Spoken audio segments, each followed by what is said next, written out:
Hey everyone, my name is David Rao and I'm the music teacher who blogs at makemomentsmatter.org.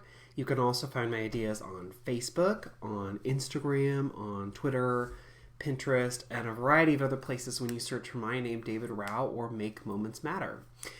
So I'm excited to be sharing tonight some of the resources, lessons, things that I'm using right now in the week after Thanksgiving and into December and into the weeks after that. My plan tonight is to do sort of a hodgepodge of things like K through 5 that you can use and adapt for lots of different grade levels, which is why it doesn't say like focus on one thing in the title of the video. So I'm going to try and get to a lot of stuff. That's my plan. So I'm going to run through it. Also, this is the last Musical Mondays video of the semester. So one of the things I asked last week and then earlier today on my Facebook page was, do you have any questions? Is there anything you want me to circle back on? Is there anything you want me to talk about? So if you have one of those questions, thoughts now, put that in the chat now, and I will try and get to that at the end of the video. I have a couple people's questions already I'm going to try and get to and try and address today. So if you have questions or thoughts, here's your warning, throw them in there now.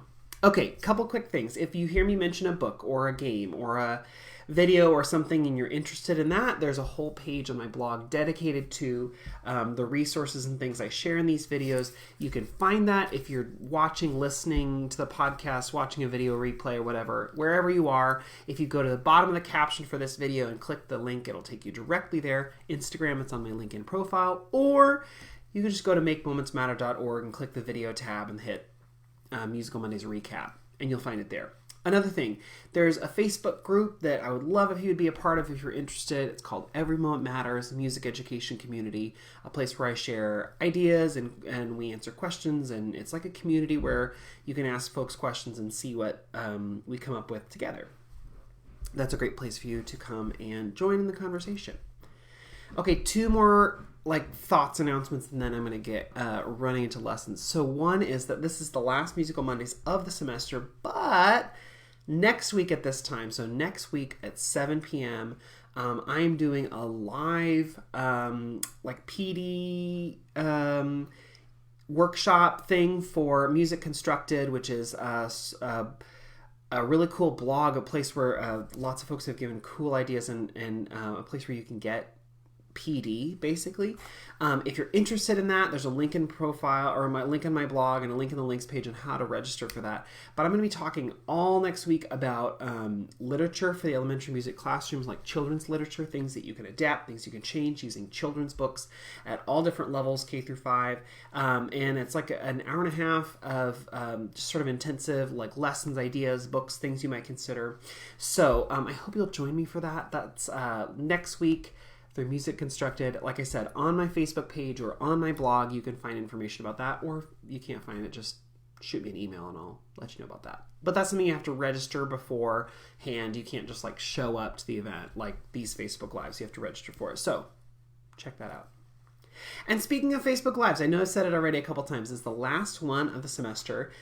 It's my 15th video of the semester, so it's a lot of weeks of talking to my computer. But it's also the 105th Musical Mondays video. I've been doing this. This is my 4th year doing it. So I've done 105 of these, which seems so crazy. But anyway, all that to say, if you're like, this was fun, or this was okay, or I want to do more of this, there's a whole archive of these videos. You want to go back. If you're like, wow, great ideas for December, but I want more. Well, I've been doing it for 4 years now. So you can go back to my December videos from the last couple of years and get a variety of ideas to pull and use in your classroom. So if you want, they're all archived on YouTube. They're archived on my Facebook page. They're not all archived on Instagram because Instagram 4 years ago didn't let you save these live videos. I don't even know if we could do live videos 4 years ago. Anyway, you can find them on YouTube or you can find them on my Facebook page if you are so inclined. Because there are 105. Oh my gosh, you can go back and watch them all and take ideas or not. Okay, so last time I'm going to say it, if you have, since this is the last one of the semester, if you have questions, comments, thoughts, put them in the chat. I'm going to try and come back to those at the end of the video. I know some people just jumped on the live, so if you have questions or comments or thoughts you want to get to, put those in the chat, and I'll try and get to those by the end of the video. So I'm going to be talking about all K through 5 lessons, sort of in different ways, because some people have had questions. I want to cycle back to things I talked about earlier this semester and sort of give you an update. But one of the first ones I want to do is talk about Hanukkah ideas and lessons, because it's happening right now, but also I feel like that's one of the areas where as elementary music teachers we maybe don't have as many resources, so I want to give you a couple more. And one of the things I'll say is that every year I try and buy a decoration or an item or something I can put in my classroom, a token or something to represent Hanukkah. I always try and find stuff for Kwanzaa, but I can never find it. But I always try and find something. Usually after Hanukkah's over, I try and look and see if I can find maybe something on discount, or if it's a really cool thing, I'll buy it at full price. But even though I don't personally celebrate Hanukkah, I know several of my students do. And even if they didn't, I want them to be exposed to it. I want them to know what the things are and sort of know what the musical elements are. And so I always try and find some things. A couple years ago, I found this really cool, it's table decor. This was from Target. It was only $4, but it's really cool. It's it's really hard cardboard or maybe foam core or something, but it's like a little table stand. So it's a cool little menorah you can get. I'm not going to take it out of its holder because it will get glitter all over my home office, so I'm not going to do that. But this is a really cool thing I found. That's just a little thing that I found one year that I was like, cool, I better get that. Another thing I found was this garland bunting stuff that spells out Happy Hanukkah, and they're all little dreidels. Super cute. So again, I just got that one year, and every year I try and get one more or two more, three more things to add. It just depends on if I can find it, where I can find it, what I want to add, what I want to get. Another thing I found this a couple years ago, it's Happy Hanukkah. It actually, if you put the batteries in it, I don't think I have the batteries in it, but it lights up, sort of fun. It has little dreidels on it, but it's a cute little thing. It just sort of sits on my bookshelf at school. It's another fun little thing to have. And then I actually do have a menorah that I put out because there are a couple shows that I do that reference Hanukkah or reference the menorah. Every year when I'm talking about the dreidel song, I always try and talk about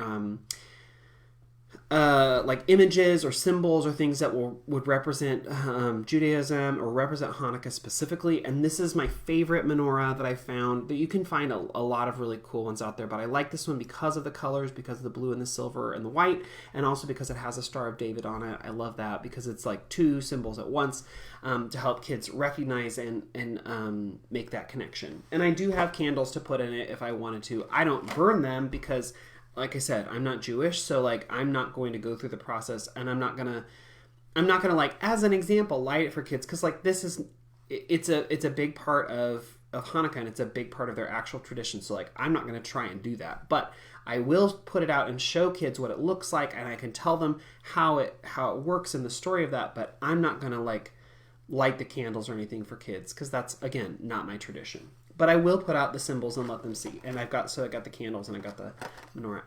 I got it at Target. It's really cool. I just love that Star of David's on there. And then, let me show you a couple books and resources that I use. And I'll tell you, I do teach the dreidel song, and it's something that we learn about it. We learn the history. We learn how it works, and then we get to play the dreidel game. Sort of. So I shared this book a couple weeks ago called The Hanukkah Hop. I know one of the questions they asked for this week was, how do you do non-singing Hanukkah-related material? Or how can you include maybe some of that? Well, this is a really cool book, The Hanukkah Hop. This is by Erica Silverman, illustrated by Steve D'Amico.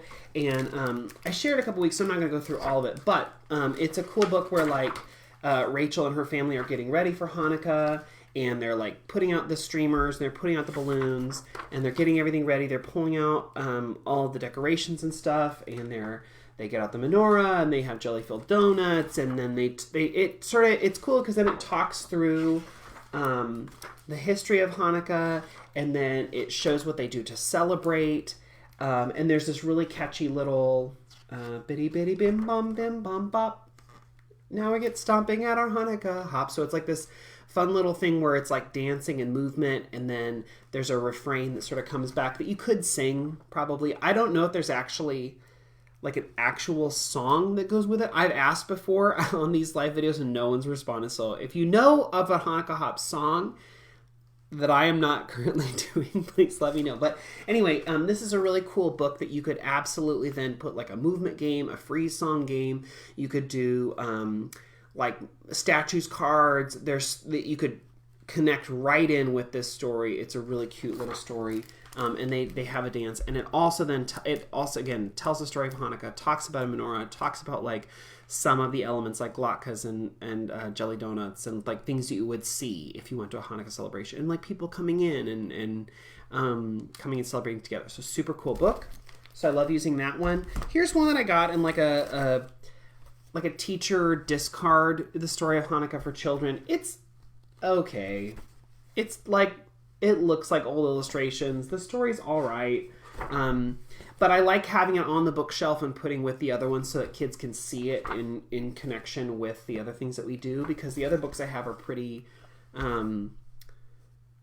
they're more like story or narrative related, and this is more like a history sort of a retelling thing. So it's good to have out there, but it's not, I wouldn't like go like look for this, but like this is one that was like in a, hey, take what you want, I'm weeding out my classroom library sort of fine, and so I took it and kept it. But it's not like, ooh, you should go buy that one for sure. One that you should go get, which was really cool, is this one. I Know an Old Lady Who Swallowed a Dreidel, which is hilarious because my first graders have done like several different versions of I Know an Old Lady Who Swallowed a Fly or a Pie or a whatever.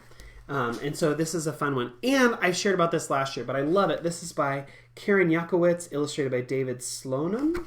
And I love this one because it starts with her swallowing a dreidel. Ooh, also I just love the art connections. We'll get to that in a second. But she swallowed the dreidel, a Hanukkah dreidel she thought was a bagel. Perhaps it's fatal. Okay, and then on each page is like very famous art. So this is The Scream by Edvard Munch.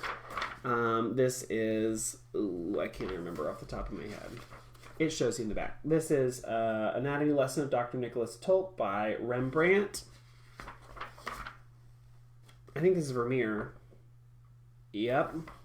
An Old Lady Who Swallowed Some Oil, picture of oil about ready to boil. She swallowed the oil to wash on the dreidel, Hanukkah dreidel. She thought it was a bagel. Perhaps it's fatal. So like on each page, there's something new. Okay, Nighthawks, Warhol, Andy Warhol. So by the time she's done, let's see all the things that she eats. Oh yeah, this is super cool, the dancers. What does she eat? The last thing she eats. She swallowed some candles. Swallowed the candles that lit the menorah, that stood near the gelt, that followed the brisket, that soaked in the sauce, that sweetened the latkes, that fried in the oil, that washed down the dreidel, the Hanukkah dreidel she thought was a bagel. So super cool. I love that all the art is represented. I showed it to my art teacher and she was like, oh my gosh, that's so cool. But this is one that I'm going to show to my first graders. And again, it's cool because art connection, they already know there was an old lady who swallowed the various things. And then it's also nice because then it has, again, more tokens of Hanukkah. So like the dreidel and the menorah and the candles and the latkes and the, it's got lots in there. So super cool book to have out there. When I teach the dreidel song, I have a favorite folk song kit that I use for teaching this. And so those favorite folk song kits like have explanations of vocabulary and history and written notation. And so I use that when I'm teaching the song as like a visual to put up there. It's got a bunch of pictures of kids playing with dreidels or different kinds of dreidels. There's a picture of when President Obama was in the White House of them lighting the menorah in the White House. So like kids make a connection with like, it's not just like, it's everywhere, and it's not just like an old tradition, like it's still happening. So if you don't have a big Jewish population at your school, like it's fun to like show these photos of like contemporary people using dreidels and celebrating Hanukkah.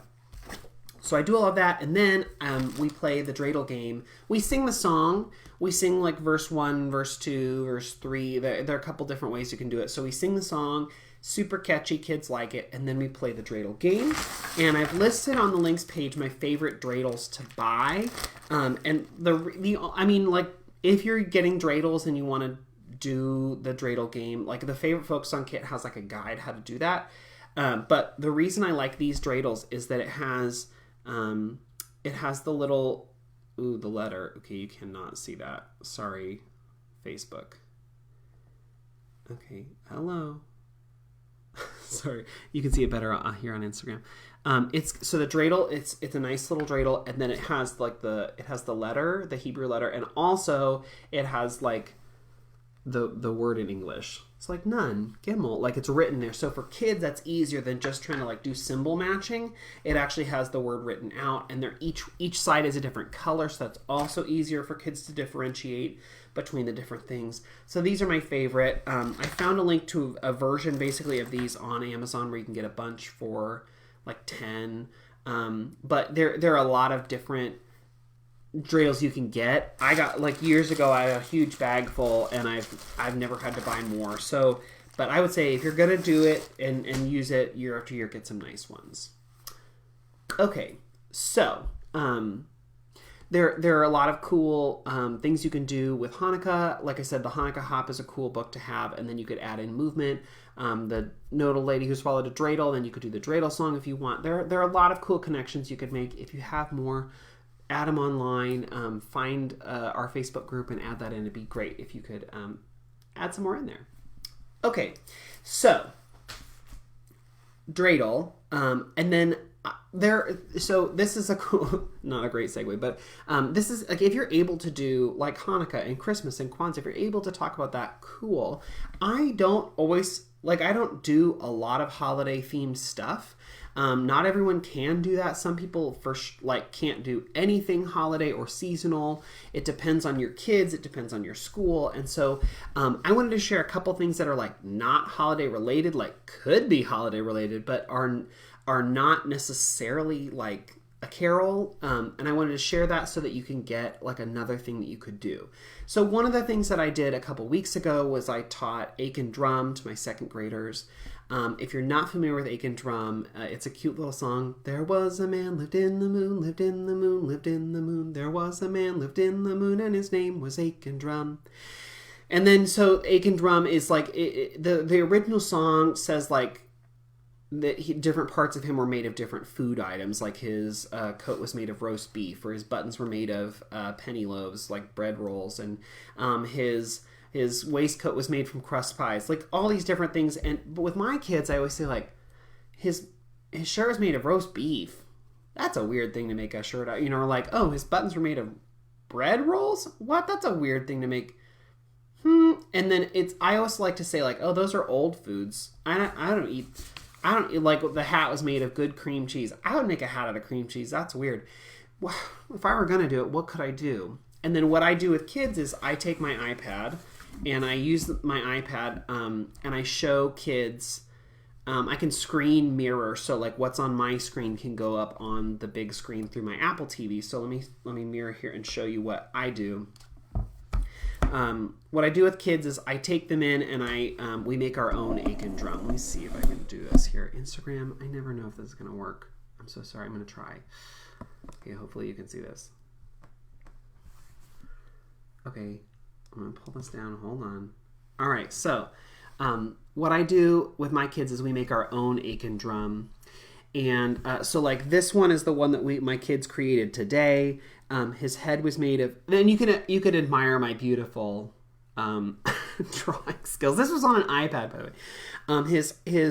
So like my drawing on an iPad, I think my drawing on like an actual chalkboard would be better. But anyway, or chalkboard. What am I in 1991? No, a whiteboard. Anyway, so this is my Aiken, and his head was made of a waffle fry. His eyes were made of pizza because apparently that makes sense. His nose was made of a carrot with a carrot mustache. His mouth was a sausage. His hat was a pumpkin pie. His body was a tortilla. His arms were a candy cane. His legs were French fries, and his feet were blueberries. So this is the kids' ideas. I went around and had lots of different kids come up with different ideas. This is what they decided was what they wanted to make Aiken out of. But different classes have done different things. So like this one is a different class. They made a completely different Aiken. Here's another. Oh, sorry. Hold me. Go back. Here's another class, a completely different set of things they made it out of. So the first day we make it sort of all together, right? And so we make an Aiken Drum together. They understand how the process goes. They sort of get like what the Aiken can be made out of. Like they understand the process. And then the next day, if you have a next day to do this, what I do is I show them the Aiken we made and maybe the Aiken another class made, right? You know, like what could you do? And then I say, we're going to make our own Aiken drums, and in small groups, maybe 2 or 3, they come up together. And I always show them like, okay, here are your options. The blue things are things you must have, okay? He must have a head, eyes, nose, a mouth, a body, leg, you know, like shirt, pants, shoes, arms, hair. The green things are things you can have. He can have a coat on. He can have rings. He can have, I think we said socks. He can have glasses. He can have a hat. He can have a necklace. But he must have like a corporeal body, right? He must have some kind of body. So that's what I do. And then I let kids go and try, and make their own version of Aiken, make their own thing.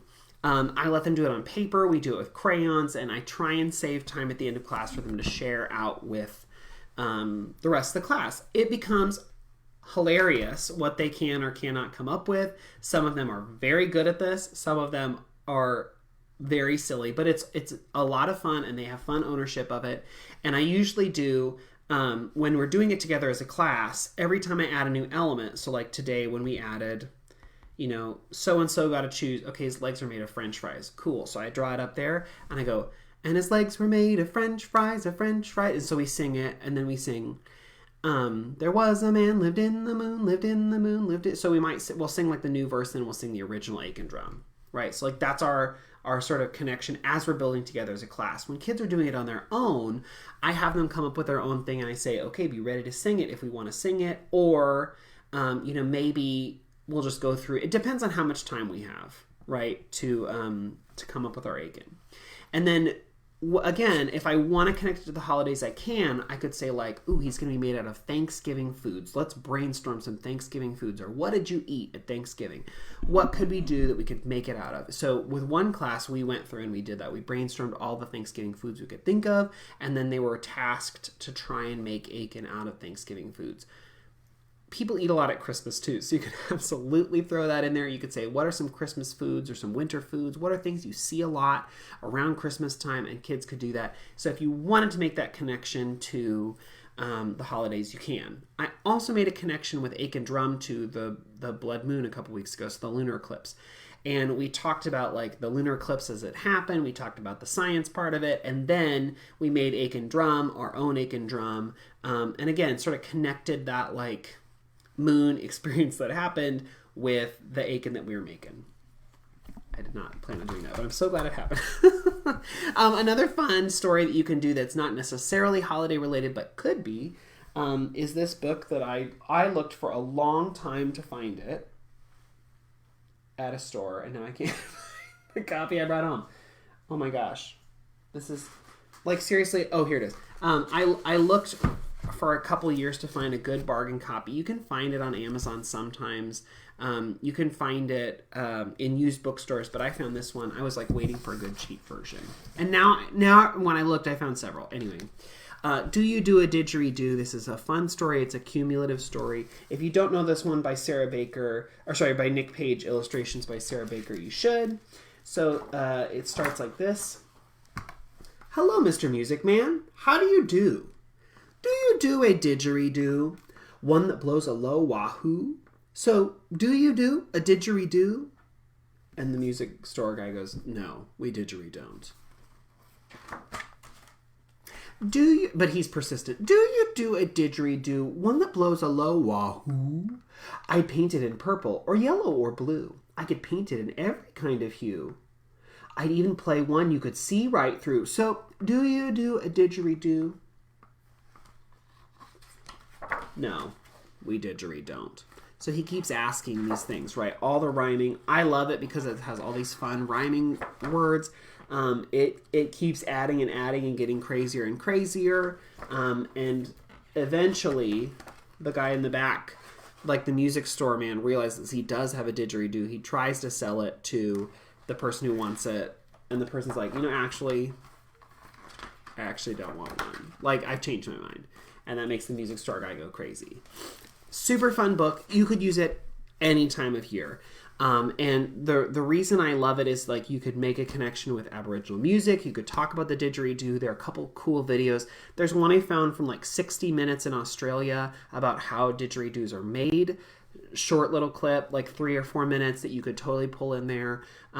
There's so many cool connections. You could connect to Australia. You could connect to wind instruments. You could talk about any of the other instruments in the book. It's like super great book to have. And then also, if you wanted to train, you're like, why are we doing it now? It could just be a fun lesson. Or you could say like, this is the time of year when people start looking for presents. They're looking for gifts.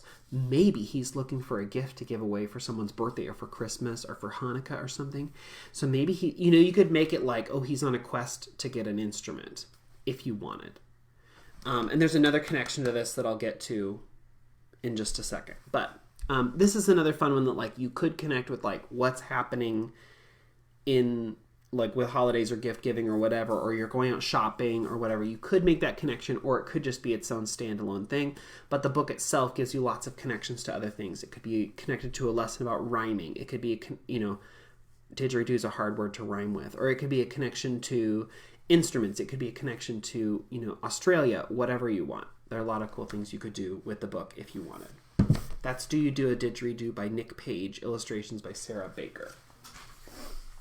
Okay, someone asked, one of the questions folks asked, and again, this is the last Musical Mondays of the fall semester, so if you have a question, ask now. One of the things that people asked leading up to this was, what do you do with Christmas, the rhythm sort words that I've shared about those rhythm sort words before. So let me sort of remind y'all of what these are. So the rhythm sort words, there are lots of different ones. Here's the example of the Christmas ones. I've talked before about the food ones. And so there's you could do a food lesson based on these things. But basically for these different words, it gives a word, it gives a picture, and then it gives the rhythm that goes with it. So like coal, okay, milk and cookies, snowflake. These are the Christmas words. Present, reindeer, nutcracker, how to do that one, candy cane, hot chocolate. Now, normally I don't do them this big. Normally they're smaller. Let me show you. Because you can print them 9 to a page. So normally they show up in a little baggie like this, and each one has its own word and picture and rhythm. And I'll get to these ones in just a second. So what do I do around this time of year? Because I've done this with food. I shared that a couple weeks ago, where you take the food and you sort of group the words together, and you can make like a rhythm out of it. You can come up with a rhythm that kids can clap or pat or whatever. What I have kids do is I might, up on the board, put some examples of several different of these, right? So like I try and put like maybe 2 for each rhythmic building brick. You might have noticed the rhythms are all this. There are only 5 different options. There's ta and a rest, ta-dee, ta-dee, ta, ta, ta, ta again, ta, ta again, ta, ta-dee, and ta-dee, ta. So it's really only those 5 options. I try and give like 2 for each word. So like maybe you do hot chocolate. Oh, sorry. Let's see if I got that in. Hot chocolate or nutcracker. I like to maybe put like 2 next to each other so the kids can choose. Or like the ta's a good one. If you don't want to do something like reindeer, you don't want to do something specific to the holiday, you could do present, or you could do snowflake, right? Like you don't have to do the ones that are like specifically holiday related, but I usually put 2 next to each other, and I put I put each of the 5 different options, right? So there's one for ta rest, there's one for ta, there's one for ta-dee, ta-dee, there's one for ta, ta-dee, there's one for ta-dee, ta. I put them up on the board, and I say, okay, I'm going to choose 2, and you've got to clap them. So maybe, and so I like put them all up on the board, and I just like step back and I go, okay, milk and cookies coal, and they have to go milk and cookies coal. They have to repeat it and clap it. Okay, maybe I do candy cane present, candy cane present. Right, let me try another one. Let's see, snowflake nutcracker, snowflake nutcracker. right? So I put them up there and I sort of mix them up and I just say it and they have to repeat it and then clap it. Then maybe I say they have to repeat it and pat it. Maybe they have to then repeat it and stomp it. But again, it's all these just very, very simple patterns. So maybe then once I have those on the board, then I say, okay, I'm going to say one and you can either clap it or pat it. Okay, so let me try. So like if I did like, let's see, what's a good example? If I did hot chocolate reindeer, you could go hot chocolate reindeer or hot chocolate reindeer. You could pat it, right? Or I guess you could go hot chocolate reindeer. You could mix it up. Or you could go hot chocolate reindeer. Yeah, so I guess as long as you're clapping or patting and you're doing my rhythm, you could do either one. Cool, let's try it. So I'll give them several examples where like they get to come up with a version that they like of the patting or clapping. They get to make that one little choice. I'm scaffolding in, so eventually they're going to make more choices, but there's like the first little choice they get to make. Do you want to clap it or you want to pat it? And then maybe I'll do a longer pattern. Maybe I'll do hot chocolate reindeer, hot chocolate coal. Hot chocolate reindeer, hot chocolate coal. Maybe that's the next step as I make it a longer pattern. Or maybe I add in another a level of body percussion. Maybe we clap and then pat and then stomp. Maybe that's the next option we get to do. It sort of depends on what it is that I want the class to work on.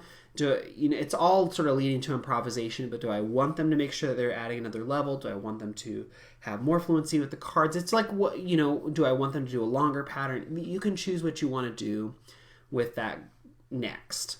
Eventually it's going to be, I'm just going to give you a pattern. You either have to pat it or clap it or stomp it. I don't care. Or snap it, but kids, I sort of stay away from that more than the others because snapping is harder for kids. But I have all those options on the board. Okay, I'm going to say 2 and you get to do however you want with body percussion. I don't care. As long as it's my rhythm, you can body percuss however you want. So if I say like, nutcracker present, nutcracker present. Maybe they do nutcracker present. And usually I'll say, ooh, wow. So if they do like nutcracker present, can you find another way to do it? Nutcracker present. Ooh, cool. Can you find another way to do it? Nutcracker present. What else could you do? Nutcracker present. Force them to like, is there another way you could do it? Sure. How else? Is there another way you could do it? Yeah, how else? Let them try different things. So I put those all up there, and then eventually I say, okay, now you get to choose the 2 you want to do. You get to choose the 2 words, and then you got to figure out how you're going to do it with body percussion. Usually when I'm doing that, I give them like a partner or a small group, so they like choose the 2 they want to do, and then they figure out how they're going to do it. And then maybe eventually I'll say, okay, now choose 4. And it doesn't have to be, when you choose those 4, it doesn't have to be like 4 completely different ones. You can repeat 1 or 2. So like maybe if I wanted, I did like, so like maybe I'll do like nutcracker reindeer, snowflake reindeer. That's sort of boring. That's a lot of taws. What if I do nutcracker reindeer, nutcracker coal? Sorry, that's right. Sorry. I hope you're listening to the podcast and not seeing me not figuring out which cards I'm holding up. Nutcracker reindeer, nutcracker coal, right? Or like nutcracker milk and cookies, nutcracker snowflake, right? That's still 4, but I use nutcracker twice because nutcrackers are awesome, right? So like I could totally do that, and this is like me putting it up on the board and having them just choose from like 8 or so options that I have, and they get to choose what it is. Another version of that is you could print these smaller, and I'm going to show you a way to do that, but with a different themed cards, because that's like the holiday ones. What if you want to do something like this, but you don't want it to be holiday? So I've got these. These are cards that are based on instruments. So glockenspiel, trumpet, clarinet, drum, flute, cowbell, saxophone, right? So like all different instruments. Some are classroom instruments, some are like orchestral instruments. So like djembe is in there, piccolo is in there, dulcimer is in there, shakere is in there, and then there's some xylophone is in there, and it looks like a student xylophone, not like an orchestral one. And then there's some other things like English horn, not a classroom instrument. So if you wanted to do this, you could then like pass out the little baggie, and you could say, okay, in your group of 2 or 3, you have to choose. Maybe you then say, like, choose 4 that you really like and put them together in an order. And then you have to find the body percussion for it. That's another option. Instead of just giving them like 8 to choose from, I could give them a whole bag to choose from, and they have to choose that and then choose how they're going to do the body percussion, and maybe we share it out with the class. Maybe you have a little poem or something that connects, so you could do it like a rondo, or maybe you just have each group perform its thing. There's value in each of those things, to do it like a poem where it's back and forth, or to have the kids come up and like share with the class. There's value in that too. You could even record this and share it on Seesaw or whatever, right? But giving them the cards is fun. Like if you just did, do you do a didgeridoo, right? Well, then you've got this bag of cards where you say, cool, it's all instruments. So now let's take this and let's do like 4 in a row or 8 in a row. And then you figure out how you want to do it with body percussion. So it's sort of cool that you can like make that connection. But I like giving kids the choices. This is like what we're doing here is really you're scaffolding them into improvisation. You're saying you got to choose some of these cards, but you got to choose however you want to do the body percussion, whatever level you want to do. That's up to you. But the cards, I'm giving you the cards, right? It'd be different than saying like, okay, choose 16 beats of body percussion, go. Like that's harder for kids. Basing it on actual words, basing it on something they can see and manipulate and physically move around to decide if they like it better. That's sort of something that's makes this whole process a lot easier. And like I said, you can do it with the Christmas words if you want. You could do it with these words, like the instrument word. This is a set I love to pull out. You could do it with food words. I have a whole set of these cards that are ocean words. Like it doesn't have to be holiday specific, but this is the time of year where I have kids started like doing their own little body percussion compositions or body percussion improvisation. And so I want them to be more comfortable with that. And so this is an activity it's easy to sneak in, and they like think they already sort of know how it works because they did the food version. But this is like giving them less time to think about it and more ask them to do things on the fly. Make some changes, as you go. And kids become much more confident with the process. What grades do I do this with? Probably 2nd or 3rd. You could do it with 4th or 5th and they'd be like stellar at it probably. But since I'm introducing this and it's just like as a body percussion thing, 2nd or 3rd. You could then take the cards and like move it to like pitch percussion or hand drums or whatever else, right? Or solfege if you wanted, and then that might be better for an older grade. But for right now, for just body percussion, this is something that's usually I'm doing like 2nd or 3rd. Again, it also depends on the content. If I'm giving them like English horn, like words from the orchestra, those words are harder than if I give them just like the holiday words. Reindeer, they know that one, right? But giving them more complex words would maybe bump up the level because of their literacy level, if that makes sense. Okay, so that's something you could do if you wanted. Speaking of not necessarily holiday, but could be, but like what else can you do? And sort of slow improvisation, let me grab my xylophone and share another thing that I'm doing with my kiddos. Ooh, I hope you can see this. I never know if you're going to see it or not.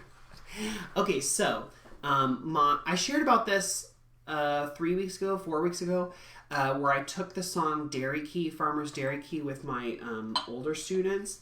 And I'm still using that song sort of off and on. You could use any other song. It really doesn't matter. I just wanted a song that like they already knew that I could add a B section because that's really what that's the focus of what we're doing here. But, okay, so again, I set kids up. I got my little whiteboard here. Hope you can see it. All right. I set kids up to make little compositional couplings. So, like, I have some words. They're dairy key related. So, like, one of the words is farm, or one is ladies garden, one is lock, or whatever, to, like, go with the song, to be thematic. But you could do it with these words, too. And basically what I did was I came up with little combinations. So the first one I came up with was, let's see, what was it? I've done this lesson so many times I should remember what the combination is. I think it was reindeer, no, dairy key farm. Oh yeah, okay, so it was like, it was dairy key farmer, so it could be, like, if I want to do holiday, candy cane reindeer. right? So I basically gave that to kids. I put it up on the board, and I said, you need to find a way to play Candy Cane Reindeer, or mine was Dairy Key Farmer. You need to find a way to play that on your instruments the way that you like. You can use C, D, E, G, or A. Now, when I first started this activity, there was a much more simplified version, which I shared about a couple weeks ago, so I'm not going to get into that. But here's like what we did next. The first time we would just be like, Candy Cane Reindeer, play that on C. Great, and usually I have them say it too. Candy Cane Reindeer. Okay, so then the next step would be like, give them a couple bars to try it with. Candy Cane Reindeer. What else could we do? Candy Cane Reindeer. What else could you do? Candy Cane Reindeer. What else could you do? Candy Cane Reindeer. You could, that'd be a little boring, but you could do that. Candy Cane Reindeer. Ooh, perfect, right? Have them try out lots of different options. Like I said, I did this process a couple weeks ago, so I'm not going to go through all of it because this is like the next step of what else could you do, right? I had them then eventually, like once we've gone through option, find your favorite one. Find your favorite one and try and cement it in your brain. So maybe you do. And usually at this point, after we've done lots of that exploration, I would give them more options. I would say C, D, E, G, or A. The bottom 5. Okay, so maybe you do Candy Cane Reindeer. Let's say that's my favorite one. Don't forget it. I'm going to remember that. Candy Cane Reindeer. Now, usually I would say, like, don't forget it because that is option A. Okay.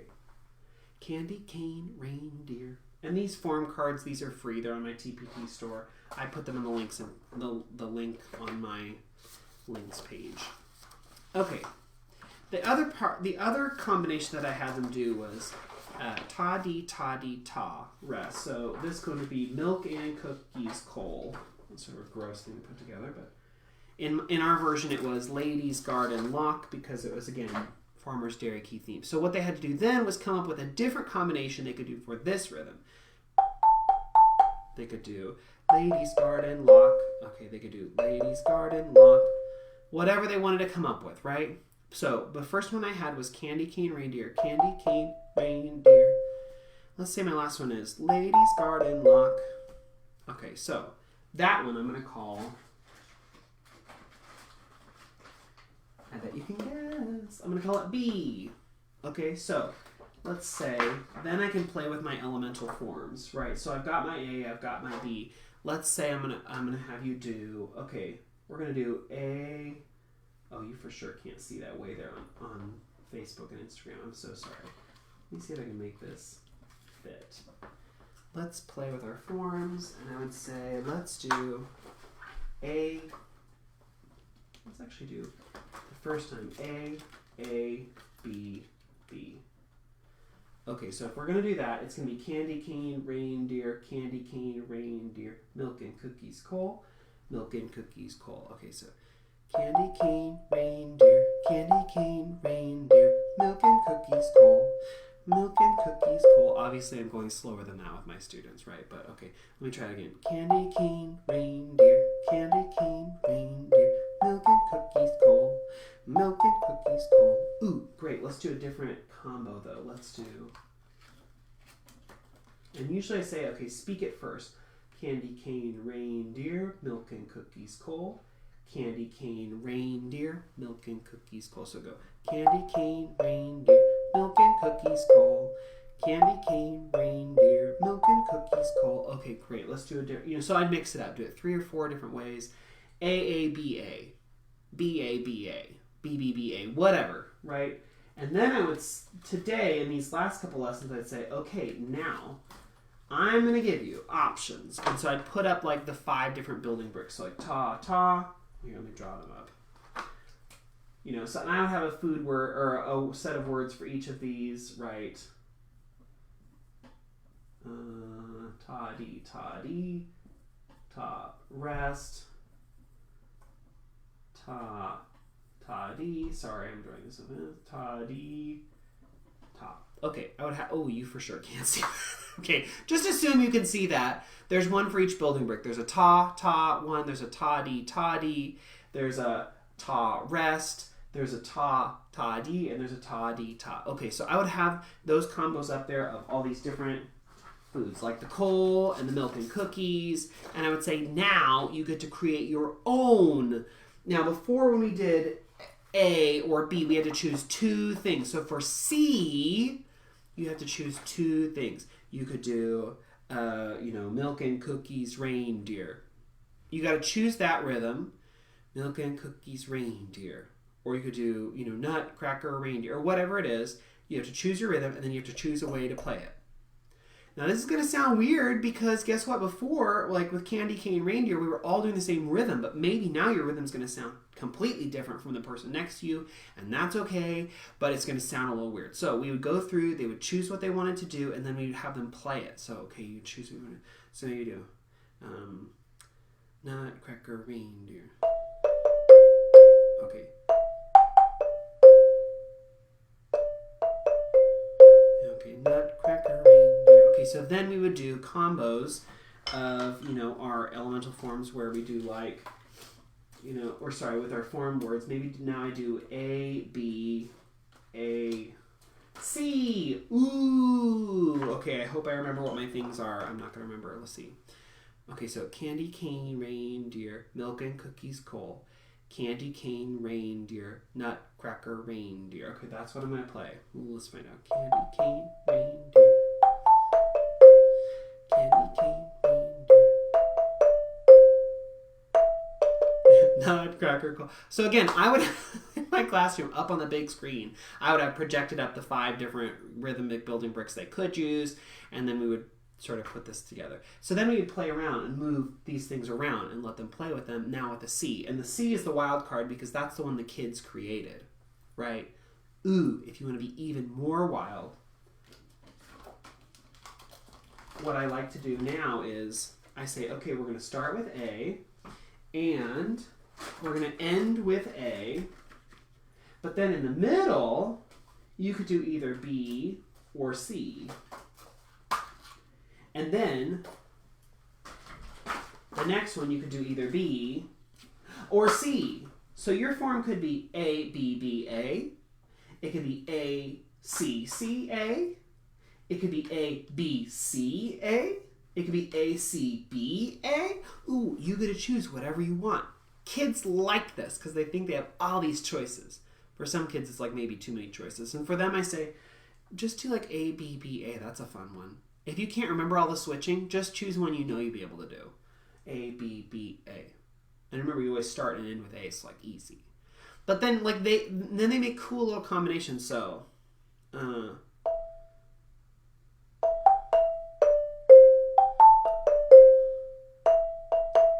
sorry. I have to think about it because that's why I have them projected up on the board, the 5 different building bricks, so they remember. Candy cane, reindeer, ladies garden lock, ladies garden lock, candy cane, reindeer. Again, that wild card is C, the C because that's one where they chose the rhythm and they chose the melody. So usually before we jump into like playing around, moving around these bricks, I have them cement in their head. What is A? What is A? What is B? What is B? What does your C sound like? Ooh, make sure you for sure know that one. Okay. You can't do too many elements like this because if you add in like a D and an E and whatever where kids are choosing, they're not going to be able to remember which little motive is what.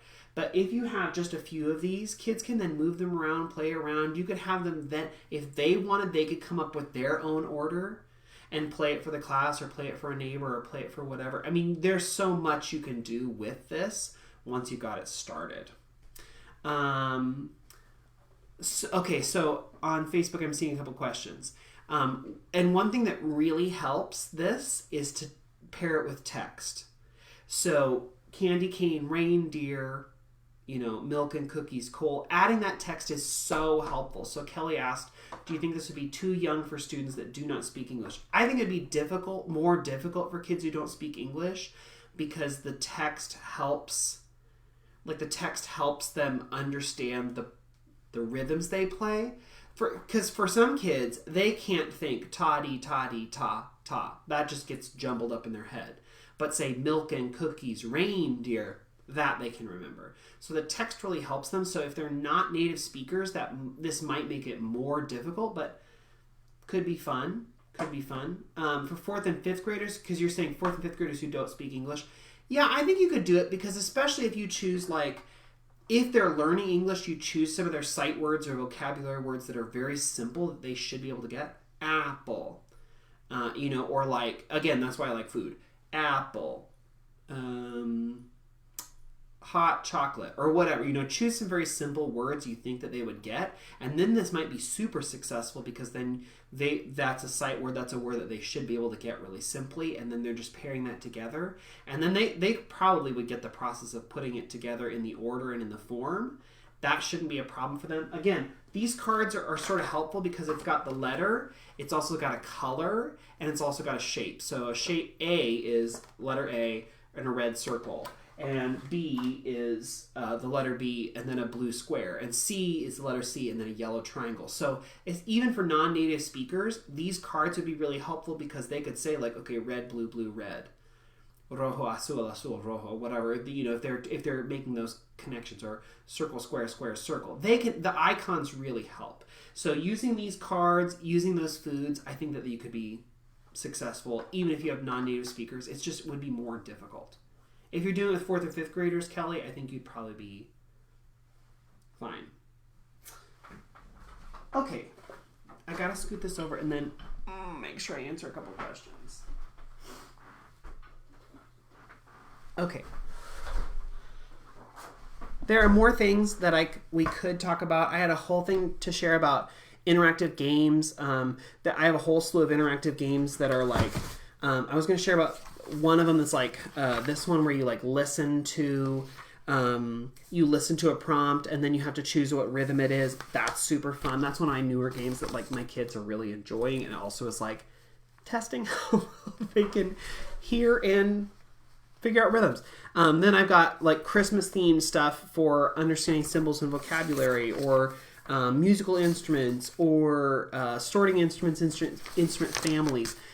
For me, it's really great to have these games like ready to go for like a sub, or for a day where we need more assessment, or for an assessment, or for a day where maybe it's a off day in the rotation, or maybe I have kids who are quarantined. Like, these are all great games that like we can use that make learning a little bit more accessible. One thing I would say is, someone said, what do you do if you have one iPad and a class? Well, what I like to do is then mirror that iPad up to like the big screen. So maybe it's like, ooh, next question is going to be, pulling out my stick, Natalie, great. Next question, pull out my stick, is Jose, great. Next, so it's like that kid can come up to the one iPad, and it can be like a class thing, like we're doing it together as a class, and I project it up on the board, and so kids can see it as it's going, but then that one iPad is still functional, and I'm able to use it in that chance with kids, in that time with kids.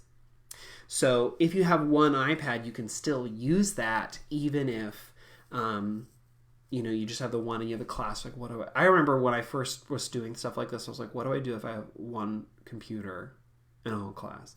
Well, if that on that one computer is a really fun game they're excited about, then you could even that one kid goes up, if they're having struggles or whatever, you could have them turn to the class and have the class help them. That's sort of a fun thing to do. Let me hit, I know there are some questions up in the chat. Let me grab a couple of those. Excuse me. Someone said, do you do a didgeridoo? It would be a great book for Read Across America Week in March. Yep, that'd be a cool one to add. Someone said, abcya.com has a digital dreidel game. Cool. I'll have to check that out. Never seen that before. Okay, questions. Michael said, how do you prepare for classes to go awry? Your go-to techniques, tricks, and rabbits to pull out of your hat, especially if a teacher doesn't have as large of an elementary toolbox as others. That's a great question you could spend an hour talking about. But I would say just have lots and lots and lots and lots and lots of activities to pull from. Have a worksheet option for any grade level. Have a read aloud book at any grade level.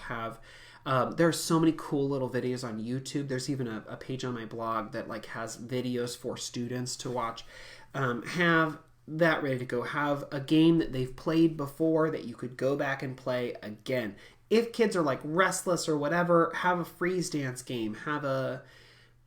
Just having those ready, like an example, not just like, oh, we could do the freeze dance, but like I have the music on my iPad, I have the video ready to pull up, or I have whatever, like have that stuff available.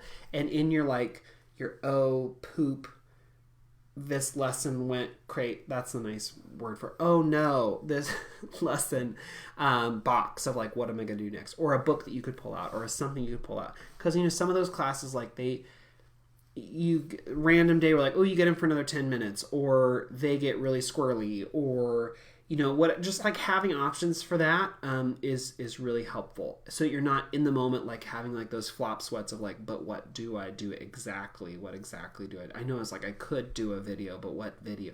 Have the video bookmarked and ready. Know that like this is a great one for K1 or 2, or this one is a great one for 3, 4, 5, or whatever. Have those ready to go in case something happens. Have that book read aloud. Have whatever like on the shelf ready to grab. And have lots of options for that. I always try and have that. And it just depends. You pick out more and more of those along as you go, but I always try and take them and like I try and like bookmark or put it somewhere or keep it around or whatever so it's ready to go, because there are a lot of things that then like get shoved in a cabinet and I'm never going to find them again, but like have it like physically ready so you know exactly where it is. Okay, let's see. Someone said talk about how you focus on scaffolding preparing kids to assess them for listening. That is a great question for another week because I can't do that in 1 minute. But I'm gonna definitely put that on my list of things to do for spring. Okay, I don't see any more questions in here right now, but I will cycle back. Okay, so I talked about a lot of all sorts of different things. Some things today you could use for holidays in December if you wanted. Some things that could be holiday but could also be totally not holiday at all. But you could make that connection if you want. Some things that you could just use that are just great to use, but you could holiday theme them. Like all sorts of stuff. I've talked about a lot of different things today, but I wanted to talk about that so that you could get like a little bit of this, a little bit of this, a little bit of this, things that you could pull in and use if you wanted to flesh out your lessons and get you into good content, even if you're doing holiday or if you're not doing holiday. I wanted to give options for that instead of just like, here are all the cool Christmas things you can do, and someone be like, well, I can't do Christmas at my school. Like I wanted to give you options if you want. This is my last Musical Mondays video of the fall. But if you really want more, I've been doing this now for 4 years. This is number 105, so you could go back and get more of those videos in the video archive, either on YouTube or on my Facebook page. Also, next week, I'm doing a live workshop. It's 90 minutes for Music Constructed, and that's all about children's literature, lessons you can use, adaptations you can make, where do you buy these books, things like that. I'm going to try and answer all those questions. That's next week. It's not like Facebook Live where you can just jump in. You actually have to register for it. So if you're interested in that, there's information on my Facebook page or on my blog, or you can shoot me an email, makemomentsmatter@gmail.com. But I hope you'll join me next week for that. It's going to be so much fun. If not, I will see y'all back again in January when I pick back up for Musical Mondays in the spring. Thanks to anybody who's stuck around this long tonight or has been coming back this fall. I hope this has been helpful, and I will see you all hopefully next week, or if not, I'll see you in January. Thanks, everyone. Have a great night.